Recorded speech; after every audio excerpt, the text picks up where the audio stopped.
അപൂർവരാഗം ഞാൻ 2010 ചെയ്ത സിനിമയാണ്.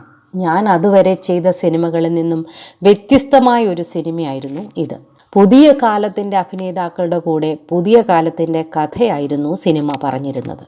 2 ചെറുപ്പക്കാർ എൻ്റെ പിന്നാലെ വന്ന് പറഞ്ഞ കഥയായിരുന്നു അത് കഥ കേട്ടപ്പോൾ തന്നെ എനിക്ക് ഒരുപാട് ഇഷ്ടമായിരുന്നു. ആദ്യമായിട്ടായിരുന്നു അങ്ങനെ എൻ്റെ അടുത്തേക്ക് കഥയുമായി വരുന്നവരിൽ നിന്ന് ഞാൻ സ്വീകരിക്കുന്നത്.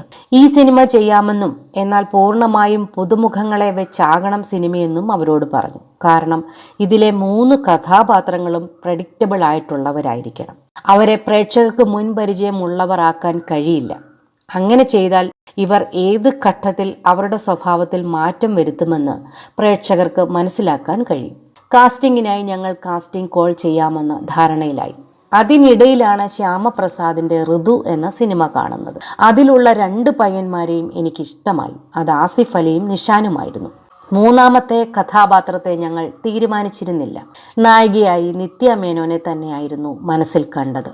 അന്ന് ഓഡീഷന് വേണ്ടി വന്ന ഒരാൾ അമല പോൾ ആയിരുന്നു. അന്ന് അവർ അത്ര പോപ്പുലർ ആയിരുന്നില്ല. അമല പോൾ അന്ന് എന്നെ വന്ന് കണ്ടു.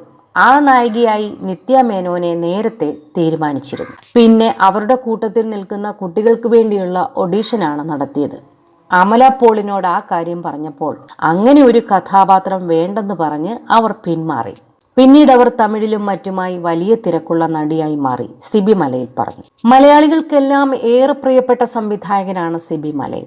ഇപ്പോൾ അദ്ദേഹം കൗമുദി മൂവീസിന് അഭിമുഖം നൽകിയ അപൂർവരാഗം സിനിമയെക്കുറിച്ച് സംസാരിക്കുകയാണ്.